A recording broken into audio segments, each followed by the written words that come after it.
The quarterfinals of the Max Heart tournament brought some surprise winners as we're now down to our final 4 teams: Daisy Monkey, Ober, PomPaler, and Mizuki and Udatakami. TJPW is also continuing its worldwide tour, announcing plans for 2 Canada shows, and we have a few talent announcements for Las Vegas as well. All that and more coming up on the Tokyo Joshi Pod. Stay tuned.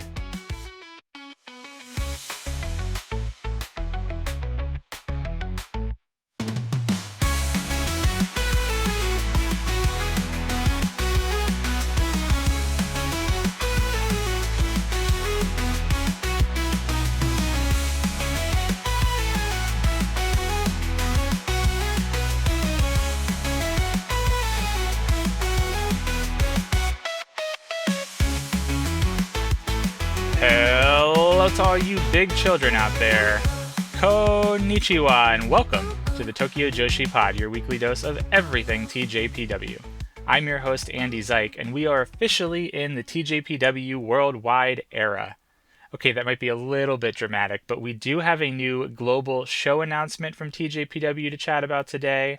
We've also got the quarterfinals of the Max Heart tournament in the books, and I'm starting to see some momentum around some different announcements for Las Vegas too, so a bunch to get into on today's show. But before we jump into a lot of that, I want to share just 2 housekeeping items with you all. First up, earlier this week I released our monthly bonus episode for January, which is the start of a little bit of a new series I'm calling, called TJPW Rewind, where we look back at some of the historic TJPW shows. This week, on January 30th to be exact, so the date that this episode is releasing, will mark the debut of TJPW's first ever event. It was a mat wrestling event, and they called it a pre-event. They really called it a pre-event just because it didn't take place in a wrestling ring. They're considering like their launch event to be the wrestling ring. Anyway, going too far down the rabbit hole, but this week marks the debut of TJPW's first ever event, so we rewound all the way back to 2013 and we traced the entire debut year of TJPW. It was a lot of fun. There was some really interesting stuff in there, including a dancing Miyu Yamashita. So go ahead and check that bonus episode out when you have a minute. Second, this coming weekend on Saturday the 31st, I'll be appearing on Red Belt Radio, hosted by friend of the pod String 6 Splash. Now, he primarily covers Stardom on Red Belt Radio, but with the advent of Maki Itoh jumping ship, leaving TJPW, heading on over into Stardom, we thought, what a great time to hold a summit between Red Belt Radio and the Tokyo Joshi Pod. We're going to be previewing the big upcoming Stardom pay-per-view on February 7th, so you can check this one out on Saturday the 31st. We're going to be on YouTube. Just search String 6 Splash, that's string and then the number 6 and then splash. Or just stay tuned to our social channels, Tokyo Joshi Pod. We'll give specifics on the timing of when that's beginning, the link to that video, to that stream, all that good stuff. But really excited to chat a little bit of Stardom.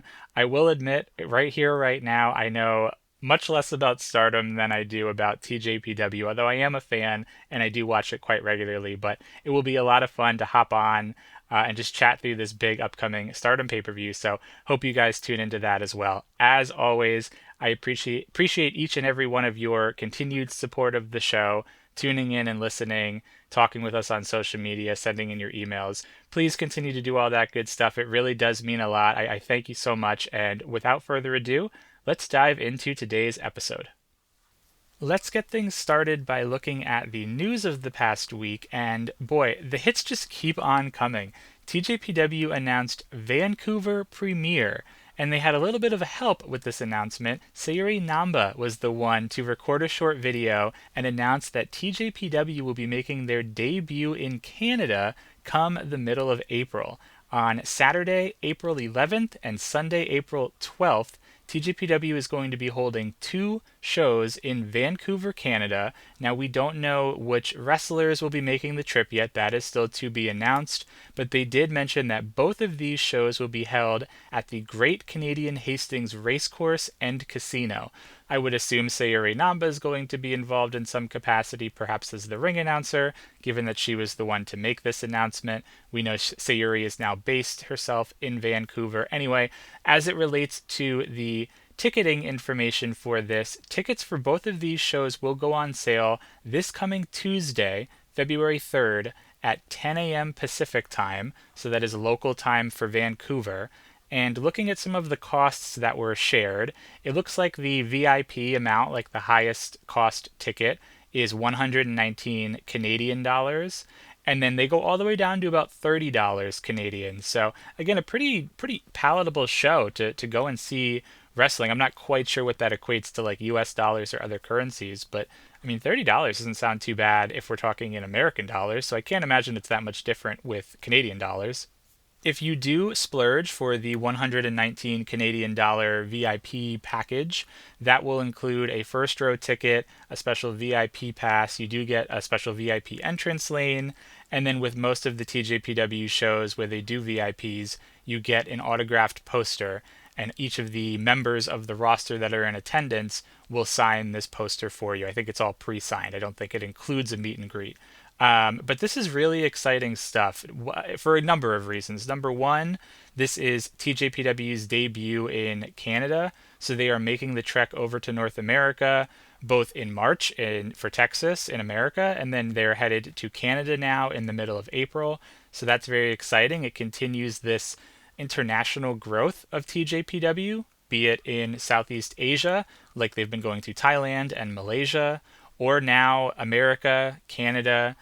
They've gone to Chile in the past. TJPW is truly expanding internationally. They recognize that there is an appetite for their product beyond the borders of Japan, despite all of the success that they are currently having in Japan as well.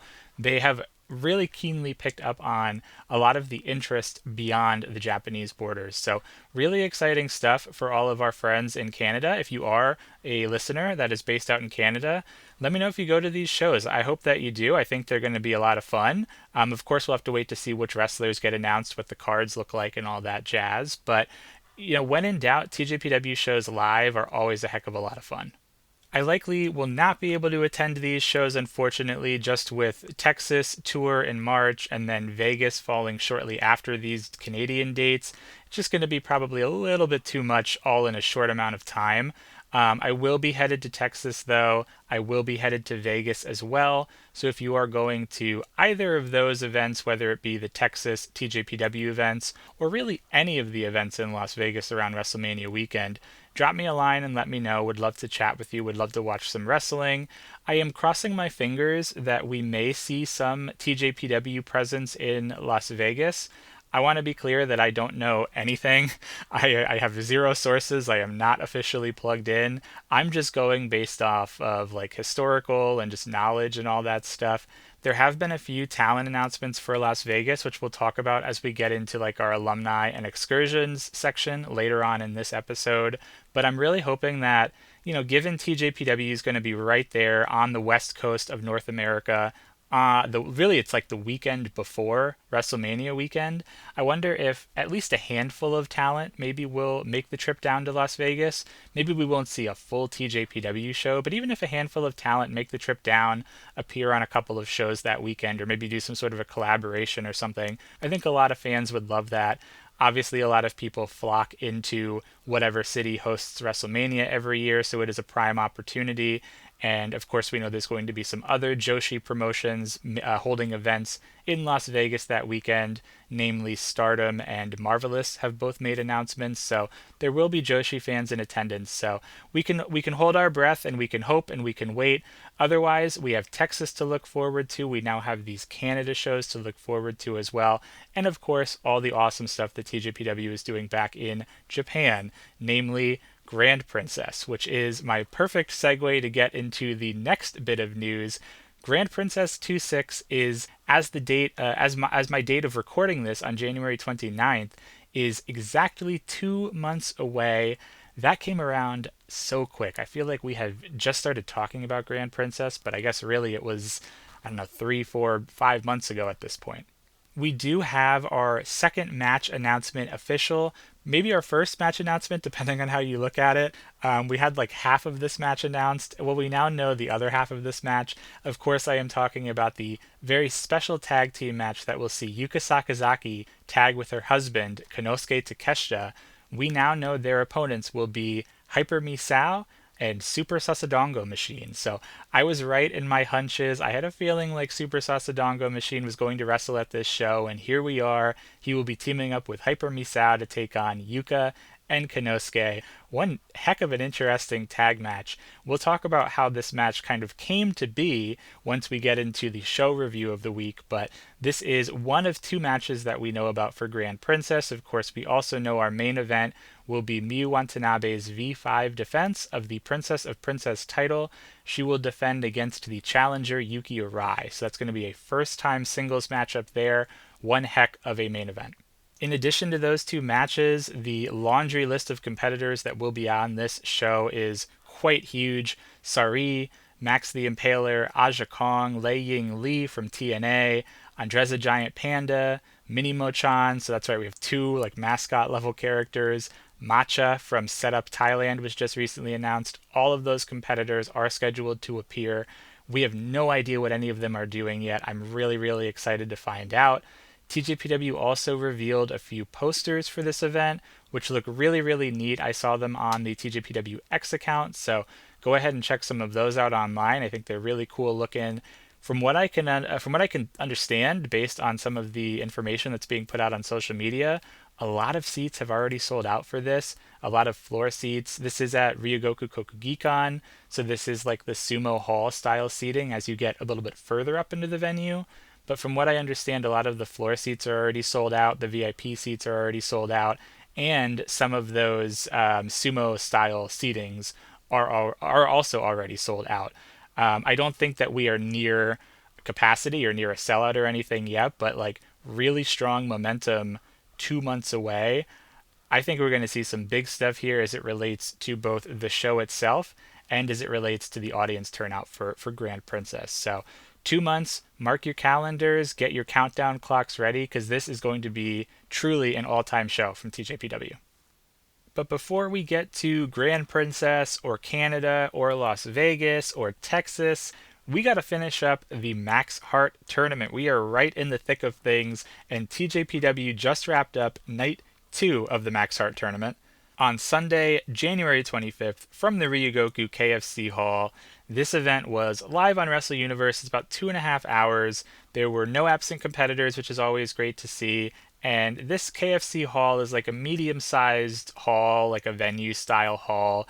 And TJPW drew quite the loud, full house of 347 folks in attendance. TJPW was just here a short while ago in October of 2025, where they drew 282. So in addition to being quite a loud, rowdy bunch, we did also see a bit of an increase in attendance as well.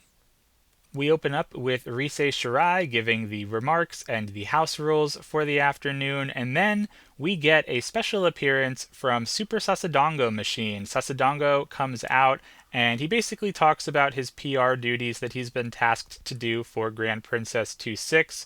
He says he has a few challenges or assignments for the roster as we lead up to Grand Princess, and he's going to start with giving Tetsuya Koda a task. So he invites Tetsuya Koda to come into the ring, and he is going to task Koda with hosting a huge guest for Grand Princess 2-6.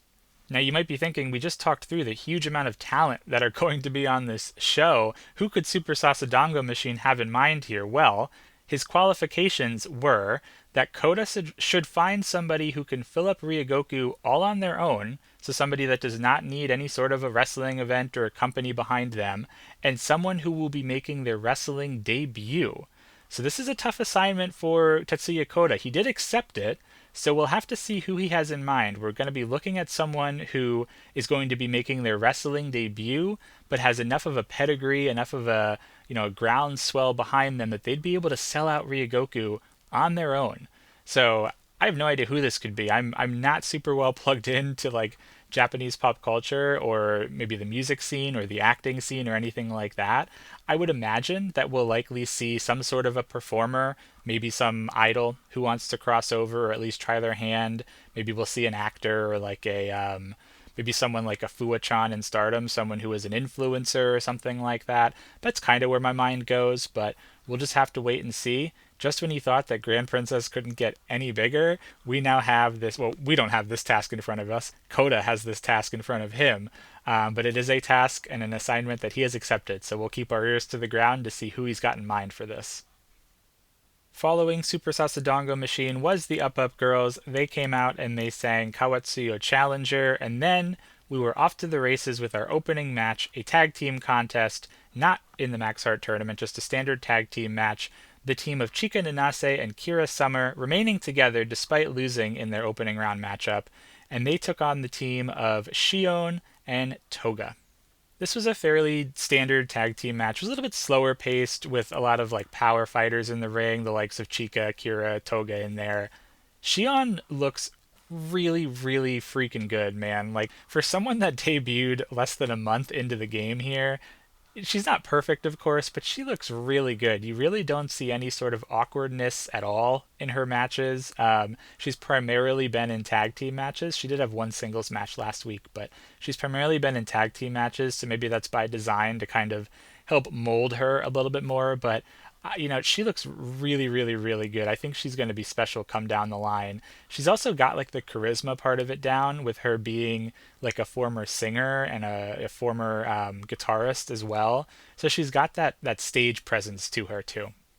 Throughout this match, we got combinations of all four of these women. Everybody looked quite good, to be honest with you. I know talking about Shion quite a lot, but all of these women looked really, really good in this. There was a really nice sequence where Chika had Shion in the Inari Tori lock, but then Toga came in and just started like single-handedly wiping out both Kira and Chika with these really nasty forearms. There was a particularly strong one right to Kira's face, which didn't look like it tickled too much. Looked like that one hurt. This one, though, ultimately comes down to Chika and Shion. Chika is able to lock in a modified Inari Tori. That's the one where she kind of elevates her opponent up a little bit. And Shion gives up at 9 minutes and 58 seconds. A nice win for Chika. I think she really needed that after the emotions that she was feeling after that Max Heart loss. I hope that we continue to see Chika and Kira tag together. From what I understand, they are quite good friends in real life, and they have a lot of chemistry in the ring together too. I think they're a fun team. I would love if they went by the name Chaotic Energy, Kira being Chaos Spark and Chika being the Energetic Girl. I think Chaotic Energy would be just a fun tag team name for them, but hope that we continue to see the two of them grow as individual competitors, but then continue to team together as well. Our second contest was a 6-woman tag match. The team of Bumping Gritters aligned themselves with Hyper Misao, and they took on the trio of Mihiro Kiryu, Ren Kanatsu, and Raku. Mihiro came out wearing a bow in her hair just to kind of match the vibe of her teammates. I thought that was kind of cute. Of course, Misao starts us off here grabbing the microphone. She says that her team has been pretty dejected since all of them lost in the Max Heart tournament, and Mihiro then immediately grabs the microphone and responds by saying, "Look, I totally get it. I've been in that spot. I used to be like you guys. You are losers." Everybody in the hall started laughing at this a little bit, and she said, "Look, my Iron Man title is proof of victory. I am a champion now, and you are just losers." And this kind of went on for a little while where the crowd slowly turned and started to boo Mihiro. Mihiro then quickly realized that she was teaming with Raku and Ren Kanatsu, two people that also lost in the Max Heart tournament. So she quickly realizes that her team is full of losers as well, and that allows Misao's team to get the jump on her from behind and really get this match going for us. We start off with Shino giving her tour guide spot, saying, "This is Mihiro Kiryu, who became obsessed with the Iron Man belt and was abandoned by everyone." And of course, the crowd ate all of that up too. Raku comes in for the save, though. She hits some Papo chops on the Bumping Gritters and Misao. Mihiro immediately thanks her, but Raku is not quick to forget being called a loser and being lumped into this group, so she decides to Papo chop Mihiro as well, rips the bow from her hair, throws it into the crowd, and then invites Kanatsu into the ring. So Ren and Raku both hit the Oyasumi Express on all four of the women lying on the ground. Mihiro comes back around, eventually apologizes for getting a little too carried away, and I have to pause here and just say that this, to me, is what TJPW does best. These like compact little stories within a match or to start off a match that each kind of extend out of individual character traits or characters' stories. This is like TJPW to its core, and they do this excellently. It is always very funny, it's always very well told. A lot of times you don't have to understand Japanese or understand what they're saying. Of course, in this case, maybe a little bit so. You'd have to kind of translate what Misao is saying, what Mihiro is saying as well. But I do think that these little bite-sized stories within matches is TJPW's bread and butter. They do this stuff so well, and you typically see like one or two of these every event. From that point on in the match, we get a pretty standard six-woman tag. We see some cold spray from Hyper Misao. We see some hair whips from Himawari. We actually get some nice double team moves from the bumping gritters as well. And then Raku and Himawari have like almost like a high speed exchange. Didn't go on for too long, but both of them looked really good. I've been saying it now for a few weeks, but Raku has been looking really, really good in the ring. She's improving quite a lot. And I do think that she's kind of primed for some big things this year. Of course, this being a six-woman tag, things break down. Ren is left in there alone with Misao, who hits the Haipami returns and gets the victory for her team in 10 minutes and 47 seconds. The Haipami returns is like a lesser used Misao finishing move. If you had watched like WWE back in like the early 2000s, the Big Show used to do this same move. He called it the final cut.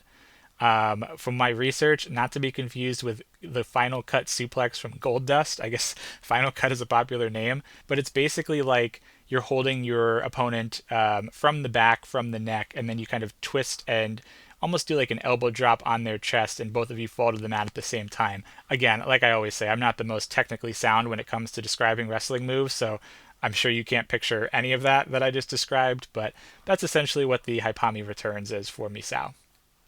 After this match is over is where we get some of our bigger news for the evening.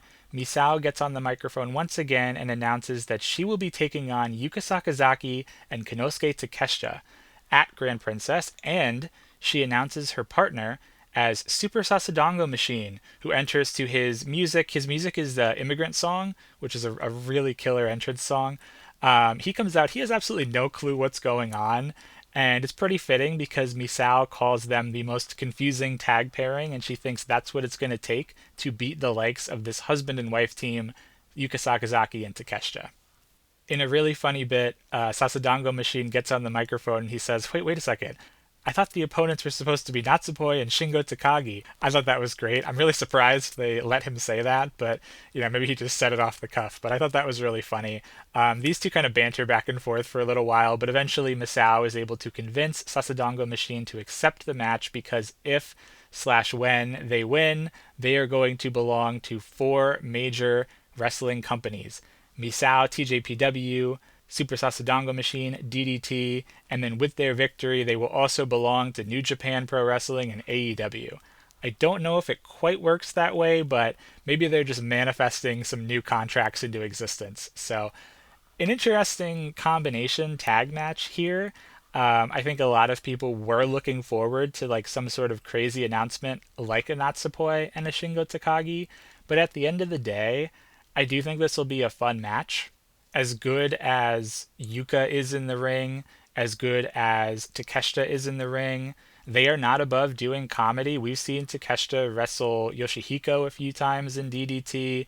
Of course, Sakazaki throughout any of her previous experiences in TJPW has kind of dipped her toe into the comedy realm. We know that all 4 of these competitors are capable of having a good match, a solid match, a funny match. I do think that's what we'll get. I do think this match is going to be a little bit more comedy based, but it's all how you look at it, right? Perhaps this is going to be a little bit of a lighter, more like appetizer style match because we're going to see some more intense, hard-hitting wrestling throughout the rest of the card. Remember those names that we have, like Aja Kong, Sari, Lei Ying Li. We don't know who any of those opponents are going to be, any of those match constructions, so maybe we're looking at some really hard-hitting matchups that they just need to offset with a little bit more fun, lighthearted, sillier matches. But regardless, I do think this will be a lot of fun. It's curious that it's like the first one of the first two matches announced, but we'll have to see. There's still so much news to come for Grand Princess. Our next contest was a singles match between the visiting Chilean wrestler Sarah Phoenix taking on Shoko Nakajima. Sarah Phoenix comes out to Edge of 17 by Stevie Nicks. I thought that was really awesome. If you know that song, I think that's also a really cool song to come out to. I was really, really excited for this match, especially like a few weeks ago when these two faced off in a tag team match against each other. We get some grappling to start us out, and then we segue more into the lucha style that we know that both of these competitors, it's kind of their bread and butter. Shoko was on the attack for the majority of this match, but a little bit further in, about 2/3 of the way into this match, Sarah is able to fight back, and then she briefly goes on the attack. And then the final, maybe like third quarter of this match, is where things really ramp up. And these two are just kind of flying back and forth. We are like fully in the lucha style, a lot of roll ups, a lot of head scissors, a lot of dives and different flips. Both of them looked really, really good here. Shoko does ultimately hit a 619 and then a Northern Lights suplex and picks up the pin at 8 minutes and 45 seconds. This met my expectations. I wouldn't say this is like an absolute like blow you away style match, but certainly worth your time at only 8 minutes and 45 seconds. It's definitely worth checking this one out. Nice little short match. Would have been nice to see them get maybe an extra minute or two, but I do think that Sarah Phoenix has shown some really good stuff in her like brief time here. I believe she's sticking with TJPW through the finals of the Max Heart, if I'm not mistaken, on February 14th. So we'll have a couple more weeks of Sarah Phoenix. But Sarah Phoenix has been impressive. She's looked really good. I'd have to refresh my memory on like how long she's been in the wrestling game here. Obviously, this is her first stint with TJPW, but I'd venture to bet that she has wrestled herself into a return invitation at some point down the line. With our undercard matches out of the way, we then have our 4 Max Heart quarterfinal matchups, and we start off with Prism Greed taking on the cobbled together team of Mizuki and Uda Takami. Prism Greed come out with some new gear and they match. They have like little patches or stickers on their gear that say P and G. I thought their gear looked kind of cool. It was unique to say the least. Of course, Itoh wearing a lot of red, Haru wearing a lot of blue, quite shiny. Haru had on like these really large shorts, like these jumbo-sized shorts. I guess, maybe your mileage will vary on how much you liked it, but I thought it looked kind of cool. And they're really bought into this tag team thing, right? You get matching gear, you're fully bought in as a team. We start off with Mizuki refusing to shake hands. Uda and Haru get us going here, and that's the pairing we see most throughout this match is Uda and Haru. Itoh and Mizuki are in there a little bit too, but this kind of seemed like a match that was going to showcase some of the younger competitors a little bit more. There's a little bit of a funny moment in the early going where Uda goes to whip Mizuki into Itoh, who's in the corner, but Mizuki keeps like spinning it around and countering it so that Uda keeps running into Itoh, and Uda is like, enough of this, like I'm over this. And then they do this like do-si-do where they try to whip each other into Itoh, and Itoh, of course, they take way too long, so Itoh kind of recovers and says, all right, I'm just going to take both of you out instead. I thought that was kind of a funny moment. And then down the stretch, we get a little bit of a prolonged look between both Itoh and Mizuki. And then we start to see this dueling submission attack. We see a koala clutch from Uta on to Haru. And then we see a crossface submission from Mizuki onto Itoh. Haru is able to fight out, and Itoh somehow drops Mizuki onto Uda. So then we kind of turn the tide here a little bit, and that leads us to another combination, but from Prism Greed this time. Itoh delivers a gut wrench suplex to Mizuki at the same time that Haru is delivering a crossbody to Uda. And then they set up Uda for their new finishing move, the updraft overdrive. But Uda's able to like wiggle her way out. Her and Haru are like trading counters back and forth. They're trading roll-ups back and forth. Haru tries to bridge into a pin on Uda, but she doesn't realize that Uda has like really subtly rolled away from the bridge. Mizuki comes in absolutely out of nowhere to hit a double stomp on Haru while she's doing this bridge. Uda quickly runs in, covers Haru for the upset in 13 minutes and 36 seconds. What a heck of a finish to that match. Backstage, Itoh tried to take responsibility for Prism Greed's loss, but Haru said she wasn't having any of that. It is neither of their faults. They're both understandably frustrated, but they said that you can't beat an unbreakable heart. And I guess that's true, although they haven't had too much success of late as a tag team. Mizuki and Uda did reserve their comments until after they knew who their opponents were, so we will hear from them in just a minute. Bit of an upset here for this thrown together team of Mizuki and Uda. I think it's a little bit odd that Prism Greed debuted some new gear and then like immediately exited the tournament.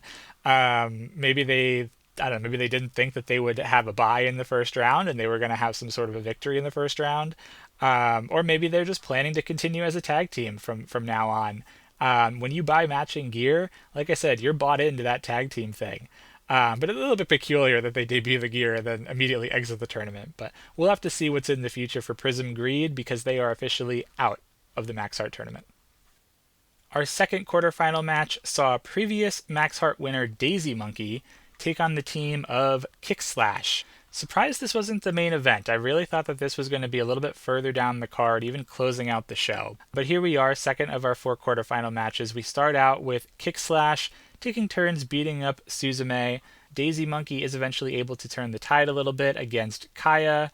Kaya able to make a hot tag over to Miyu, who has a really nice exchange with Suzume, and then she also has a really nice exchange with Arisu as well. I thought all of them looked pretty good.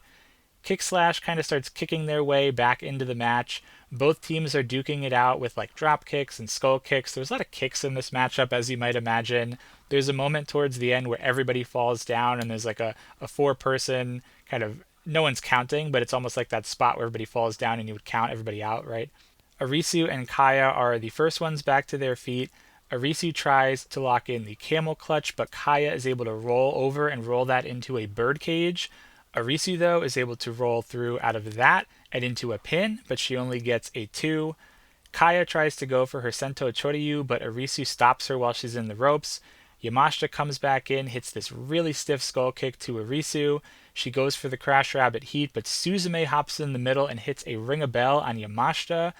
Daisy Monkey then hit this really nice double team maneuver to Miyu to take her out of the equation. Arisu and Kaya then have a little bit of a short back and forth once again, which ultimately ends with Arisu hitting the Juno Okite and pinning Kaya to advance in 12 minutes and 20 seconds. Another hot ending to that match, coming off the heels of the hot ending to the previous match as well, so we are 2 for 2 here so far. Daisy Monkey will now meet Uda Takami and Mizuki in the semifinals, and my bracket is officially busted. I had Kick Slash going all the way through, winning this tournament. Well, that will not come to pass. We will have a different champion than my predictions. Backstage, Daisy Monkey said that they were excited to score a clean victory over their opponents, and they are really looking forward to facing Mizuki and Uda. They also think they deserve a setup tag title match now that they've beaten those IWA Japan setup tag champions in Kick Slash. Kaya mentioned that she was upset that she lost a battle of kicks to Arisu, but Kick Slash vowed that they will go to Thailand, defend their belts. We'll talk about that excursion in just a little bit. And then once they do defend their belts in Thailand, they plan on reverse nominating Daisy Monkey. So perhaps that's a match we'll see down the line in the future. This is also where Mizuki and Uda gave some comments as well. Brief comments. They said that they can feel themselves starting to become a team despite being a little bit overwhelmed. They are a little bit overwhelmed at the thought of having to face Daisy Monkey, but they do think that the way they were phrasing it is that they felt they were as if they were two becoming one. So I think that just kind of signifies that they will be closer as a team, or maybe finding more like fluidity as a team, finding more cohesion is the word I'm looking for. Our next quarterfinal matchup saw Daydream taking on PomPaler. Daydream come out with the Sasumata poles, which, if you recall, the Sasumata poles were a big part of their tag title challenge back at Summer Sun Princess 2025. These are these like long, like metal or iron poles where there's kind of like a U at the end of the pole. And I had to do a lot of research to understand what this was. I remember even looking this up back for Summer Sun Princess. These are like colloquially called human catchers, and I guess, or like man catchers. I guess they're basically like this antiquated way where police would try to control like rioters or crowds. I guess think like a riot shield, but maybe like a really old version of that.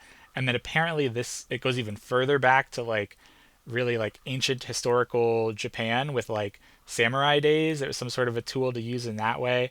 From my research, I don't think that they are used anymore by police or anything like that. I think they're more just used for like training exercises or something like that, or professional wrestling matches, because we've now seen them appear in quite a few professional wrestling matches over the last 6 months to 8 months or so. Well, when you bring a weapon to the ring, the best thing to do is to put it to use. So Daydream immediately try to use these Sasamata poles against Palm just for screaming too loudly. They didn't want to put up with that, and that quickly gets us underway. Max is able to save their partner, and they decide to just leave, which is a little bit of an odd strategy. Max and Palm just decide to leave. Daydream catches up with the two of them on the outside of the ring, though, with the Sasumata poles. Max is able to overpower the poles, though, slams Palm onto Daydream on the outside of the ring. Back inside, things get a little bit more under control, and we see a square off between Max and Miyu. This was something I was really looking forward to. Max starts out just manhandling Miyu with multiple body slams. Palm finds her way back in and continues this assault against Miyu. At one point, she just like screams really loudly in her ear, and honestly, that's one heck of an offensive strategy. I think that would really, throw anybody off their game, especially someone like Miyu. Well, ultimately, it just ticks her off, and Miyu is able to overpower Palm, tag in Tatsumi. Daydream start hitting some double team maneuvers. We see their double elbow drop on Palm, and then Miyu tries to go for the giant swing, but Max jumps in to stop that. The Sasumata poles make a return. Rika, in all of her craziness, decides to hold Max at bay with the Sasumata, while Miyu swings Palm using the Sasumata pole. Really impressive stuff. Eventually, Palm is able to make a tag to Max, who is much too big for Miyu to handle. Shocking, I know. Miyu is usually able to handle almost everybody, but perhaps this is a match where Miyu will have to use a little bit more of her speed to kind of get the advantage on Max. But the moment I write that note down, I have to say just kidding, because that is when we see probably the best spot of the match where Watanabe is able to body slam Max the Impaler. Really, really awesome stuff. Never underestimate Miyu Watanabe. I have learned my lesson. In response to this, Max tries to get their hands on the Sasamata pole, but Rika just starts spamming them with hip attacks over and over and over. Rika goes for a twist of fate, but Max counters that by just spearing Rika right into oblivion. It was a really nasty looking spear. Somehow, Rika is able to recover and get the White Dragon sleeper locked in on Max. I don't know how she was able to really maneuver that. Max is a much larger competitor. She connects with another hip attack. She then goes up to the top rope, ready to hit that missile hip, but Max catches her, and Max hits Rika with somewhat like of an atomic drop. That's what it looked like. Max then climbs up to the top rope. She's sitting on the corner. Palm decides to climb up on top of her shoulders, and Max throws Palm onto Rika from the top rope, then hits their own reverse splash, and Max pins Rika to move their team into the semifinals at 15 minutes and 20 seconds. After this match, Palm tries to get a big old hug from Max, but Max just pushes her away, and then Palm decides to take the Sasamata poles with her. That can't be good. Someone should immediately take those away from her. Backstage, Daydream gives some comments here. They say that they were absolutely flattened by Max, but Rika resolves to become a pro wrestling god. Yes, that is what she said. She's basically kind of found her way there by saying Miyu is a champion, Miyu is a princess. Of course, Miyu was very happy to hear Rika say both of those things. So she said, what's the best way for me to level up and take this tag team to the next level? Well, that's to have a princess and a champion team up with this god. So Rika Tatsumi has vowed to become a pro wrestling god. And the look on Watanabe's face when Rika said this was like, that's awesome. You're an absolutely crazy woman. PomPaler end up commenting after our main event once they learn who they will be facing in the semifinals. I thought this was a good match, if not just maybe a touch long. We probably could have done without like one or two of the Sasumata appearances. I think they went to that well probably one too many times. But this match wasn't bad by any means. It was just a little bit longer than you might expect for something that had a little bit of comedy blended into it. That brings us to our main event, the fourth of four quarterfinal matches on this show. Ober Eats taking on the Kyoto tag team of Yuki Arai and Mifu Ashita. And we start off with Shining Beauties entering the light, glorious flames, the crowd ignite. That's right, Ober Eats came out to their own theme music once again. I don't know if those are the lyrics, that's what the lyrics sound like.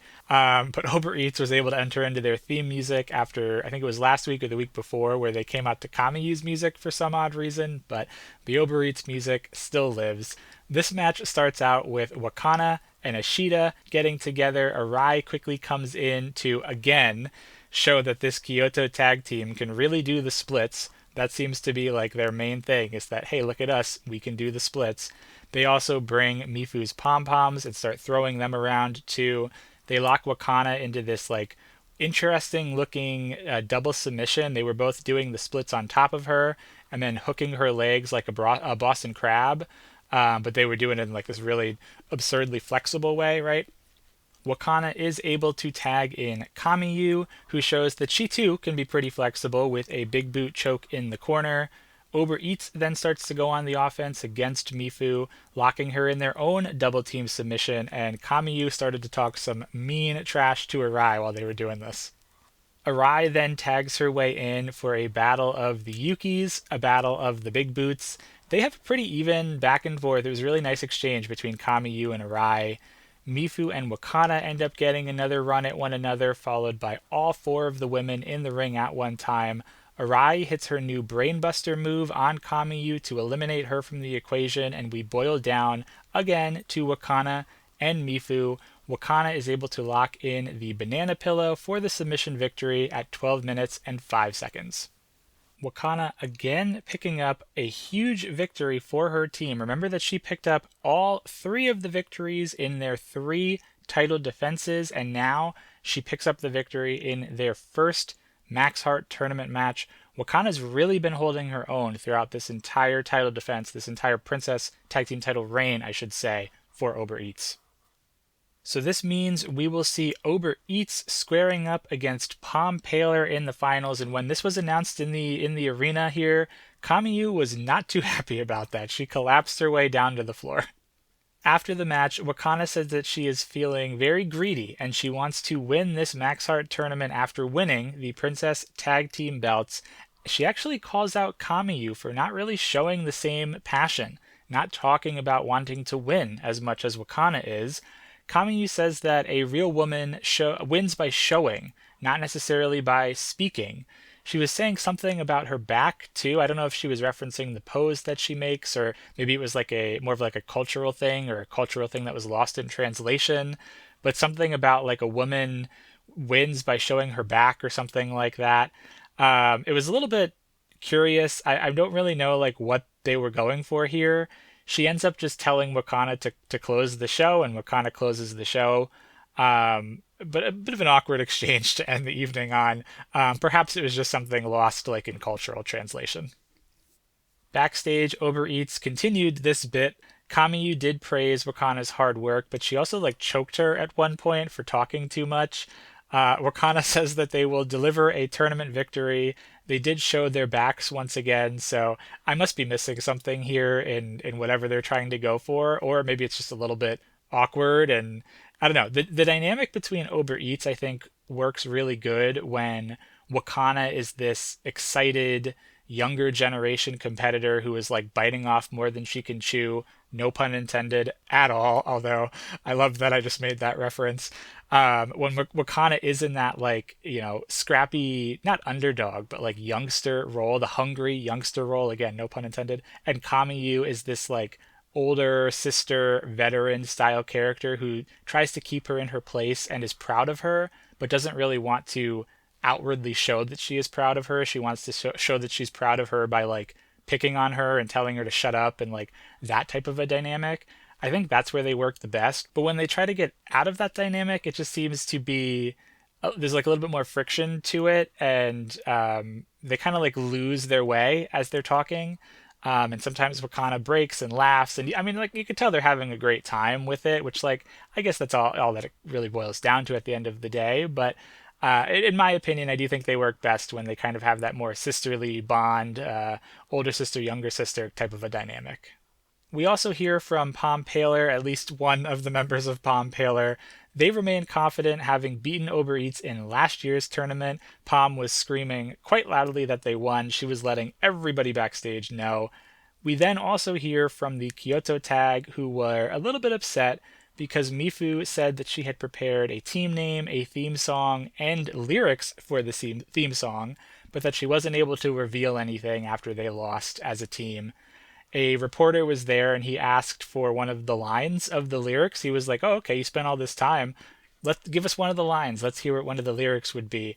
And the words that came out of Ishida's mouth were, "Arai-san, I love you. Let's work even harder." That was the lyric that she sang.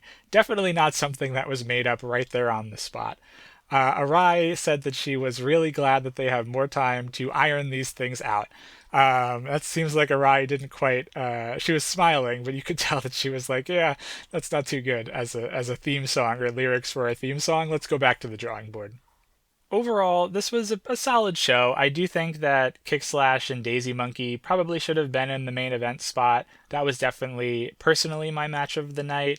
Maybe even the Uda and Mizuki match. I thought that was also a pretty solid match. I think having one of those two in the main event spot, and you kind of end on Daisy Monkey, who is a very popular team, or you end on Uda and Mizuki, this like underdog team who no one thought would go too far in this tournament. But here we are, and we press on to the semifinals of the Max Heart tournament this weekend. Night 3 of the Max Heart tournament will take place on Saturday, January 31st. January is already almost done. Oh my goodness. From the Shinjuku face, this will be live on Wrestle Universe, and it will be back to, easy for me to say, it will be back to an earlier start time, so a much better start time for us here in the States, 9 p.m. Eastern, 6 p.m. Pacific time on Friday the 30th. You'll be able to check this one out. Unfortunately, it was announced that Kaya Toribami will be absent from this show due to a leg injury. Having watched the tag team match with Kick Slash and Daisy Monkey, I didn't see anything in particular that where Kaya would have hurt herself. So hopefully it's nothing too major. Maybe it's just something nagging or some maintenance that she needs to take care of. And hopefully it'll just be for one show that Kaya will be absent. It was also announced that there will be an International Princess title contract signing ceremony here before these matches begin, so Mirai and Toga will officially sign the contract for their International Princess title match, which will be taking place at the Max Heart Tournament Finals on February 14th. And then looking at the card that we will see that evening, we will have a tag team match between Mirai, who will team with Sarah Phoenix, to take on the team of Toga and Chika Nanase. So that will be our first preview tag for that February 14th International Princess title match. I really like that we're getting a preview tag, especially with this IP title being on an outsider from the promotion. So I like that we're not just seeing Mirai come and do like big shows. I like that she's going to be present on more of these regional shows or house shows, whatever you want to call it, and do some preview matches leading up to her title defense.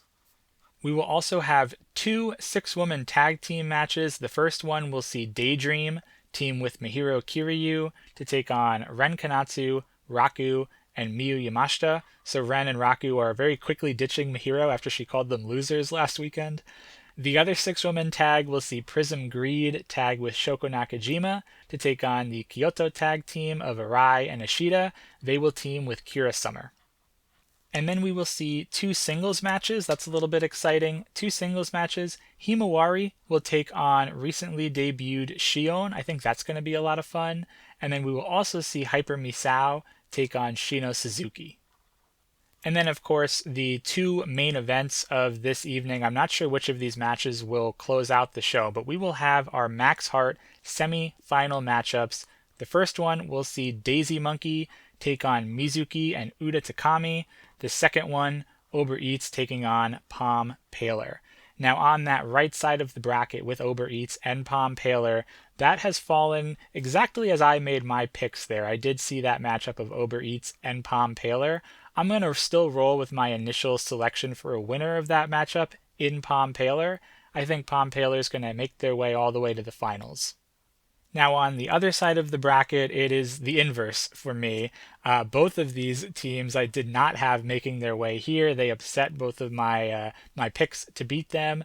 So Daisy Monkey and Mizuki and Uda Takami is a match that I did not pick here, but really excited to see it. I think that this is going to be one heck of a match. Perhaps this will be our main event, but this one's a really tough one to pick.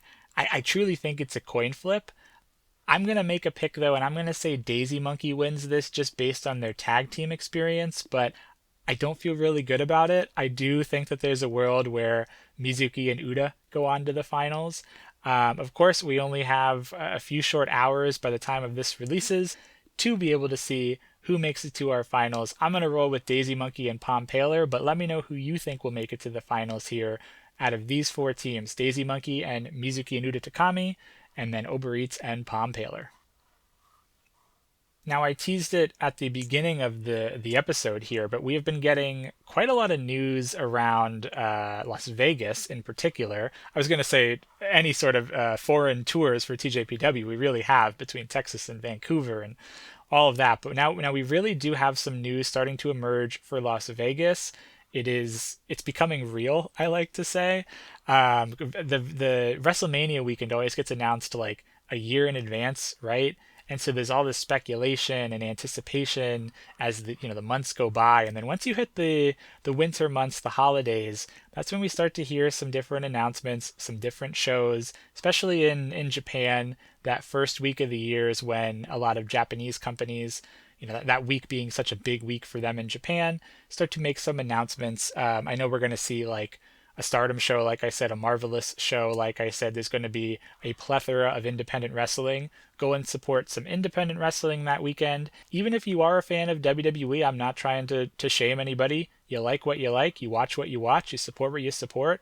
If you are a fan of WWE and you plan on going to WrestleMania that weekend, make a point of it to go see some independent shows as well. There's some really great independent wrestling talent out there from America, from Japan, from Europe, from Latin America, you name it. There are so many talented performers out there, and a lot of them are going to be in Las Vegas for that really long weekend from like Tuesday to Monday or whatever it is.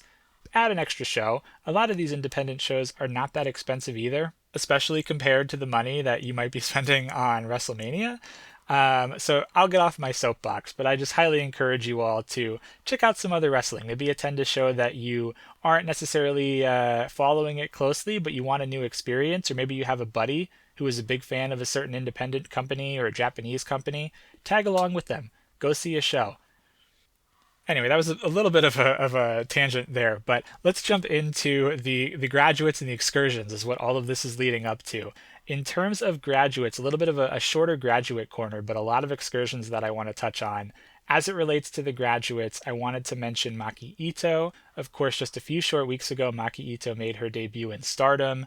She hasn't done anything too major of note just yet, but she is gearing up for her first singles match in the company on February 7th at that big pay-per-view that's upcoming that I will be previewing with String Six Splash on Red Belt Radio. So again, tune into that on Saturday.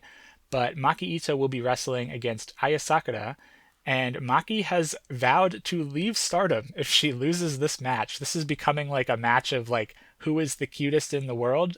Maki has vowed to leave Stardom. I can't imagine that Maki Itoh is going to lose this match and leave Stardom so soon after debuting. Stranger things has happened, but I would be really shocked if she was only there for a month or less. But Maki Itoh will have her big singles match on February 7th, and then Unagi Sayaka on Diana's January 24th show. This was Diana's 15th anniversary. They called it number one, so maybe they have more than one anniversary show. But as a part of this Diana 15th anniversary show, Unagi Sayaka won the vacant Diana tag titles with her teammate Haruka Umasaki. And then shifting gears over to the excursions side of things, Miyu Yamashita is going to have quite a busy upcoming couple of months in particular, but there's a few others too I want to touch on. I'm going to put these in chronological order, so that way if you are kind of following along with the calendar, or you plan on attending really any of these shows or Las Vegas or whatnot, you're able to kind of chart your path or chart your calendar as you kind of book some tickets and get things ready for that busy weekend. But before we get into April, a couple of excursions taking place before Vegas weekend. On February 24th, Baka Gaijin and Friends. This is like Chris Brooks's like independent shows that he puts on. Volume 28, Big Beat from Badsville. Miyu Yamashita is going to be wrestling on Baka Gaijin and Friends for the first time. She will take on Antonio Honda in a singles match. So that's going to be a really, really interesting one, if you know anything about Antonio Honda. But I do think that would be a lot of fun. I'll have to do some research on how you can watch Baka Gaijin and Friends, but I'll look into that. I'll come back next week with some more information on where you can watch this. We have also been keeping our eyes on the announced match on February 26th from Setup Thailand. Setup Thailand will be hosting their episode 26 show, Real Global Impact, and it was announced that Kick Slash will be defending their IWA Japan Setup World Tag titles on this event. We now know who they are defending them against: Matcha, the Setup Women's Champion, and Monomath, who is another Setup Thailand competitor. So a bit of a mixed tag team will be challenging Kick Slash for those IWA Setup tag titles. Remember that Kick Slash has vowed to defend these titles and then reverse nominate Daisy Monkey. A little bit of a fun one, not necessarily a wrestling excursion and not necessarily someone who is full-time with TJPW, but I wanted to show some love to Max the Impaler. Max the Impaler has a horror film coming out that they starred in. I believe they are the villain of this horror film. On March 6th, that's a Friday, this film that's called Dolly will be releasing. Dolly as in like a children's doll, a girl's doll. Dolly will be releasing in theaters on March 6th. So if you'd like to support Max the Impaler and you like horror movies, go check out Dolly in the theaters. Also on Friday, March 6th, if you are in the UK, Pro Wrestling Eve will be hosting a couple of shows that weekend, the Friday the 6th and Sunday the 8th, and Miyu Yamashita has been announced for both of them. On Friday the 6th, Pro Wrestling Eve is hosting Women Behaving Badly, and there's going to be a heck of a dream match here. Miyu Yamashita has a singles contest against Jamie Hayter from AEW. That's going to be a really, really exciting one. I believe that Pro Wrestling Eve puts a lot of their shows on like a YouTube membership, if I'm not mistaken. So that's potentially one way to check this one out. This will be at 8 p.m. local time in London on Friday the 6th. And then, as I mentioned, on Sunday the 8th, Pro Wrestling Eve is hosting Wrestle Queendom 7. Miyu Yamashita has also been announced for that show. We don't know who she's facing just yet. That one will be at 3 p.m. local time in London at, it's called the Indigo at the O2, so it must be some sort of like smaller hall or venue attached to the O2. Another one that we've been keeping our eyes on back in Japan on April 11th, Gaisen Sakura Pro Wrestling was announced, the latest edition of Gaisen Sakura Pro Wrestling. Nodoka Tenma has something to do with this. I have to do more research on this. I know I said that last week too, but Nodoka Tenma puts this show on or produces this show in some way. She has announced that her sister, Yuki Aino, will be participating, so that is on April 11th. And then I promised Vegas, so we are finally getting around to Vegas now. There's so many excursions that are upcoming at this time of year. Wednesday, April 15th in Las Vegas, Pandemonium Pro Wrestling is putting on a show called Whatever Forever. They have announced that their ring announcer for that show will be former TJPW graduate Sayuri Namba. This show on Wednesday, April 15th is at 3 p.m. local time. It is a part of Shooting Star Fest, which is like something similar to the Collective, from my understanding. But this is really exciting to hear. I'm glad that Sayuri is attending Las Vegas. She's still getting booked for ring announcing duties. This show, this announcement with Sayuri was announced prior to the TJPW Vancouver dates. So Sayuri's going to have a little bit of a busy April for herself. And then in addition to that show on Wednesday, on Friday, April 17th, as part of the Collective from GCW, Bloodsport 15 will be taking place. This is Josh Barnett's like shoot wrestling, no ropes style, like fighting style of pro wrestling. Miyu Yamashita has been announced that she will be participating at Bloodsport 15 on, again, Friday, April 17th. This will be at 3 p.m. local time at the Horseshoe in Las Vegas. That's almost right in the middle of the Strip. This is interesting for a couple of reasons. Number one, Yamashita has been on Bloodsport a handful of times before. Just last year in Las Vegas in 2025, she was on the Bloodsport event, and she had a really great matchup with Natty Neidhart from WWE. So we don't know who she's going to be facing off against yet, but Yamashita in Bloodsport is always a really good watch. It's also interesting because this is a TJPW wrestler coming to Las Vegas, and we really don't know of any presence for TJPW in Las Vegas this year. Of course, they were a part of the collective last year in Las Vegas and the year prior to that as well. But we don't have any sort of an indication to their plans just yet, if there are any plans. So this is an interesting, maybe it's a breadcrumb. As we've seen earlier, TJPW will be in Vancouver the weekend prior to WrestleMania weekend, so it makes sense if they are right there. Maybe someone like Yamashita comes on down into the States, comes on down to Vegas and wrestles. Maybe a few other talent will follow her. Not necessarily for Bloodsport, although I do think seeing like Uda Takami on Bloodsport would be wild and something else that I would certainly pay money for. But potentially some of the other talent might follow her and get some bookings somewhere.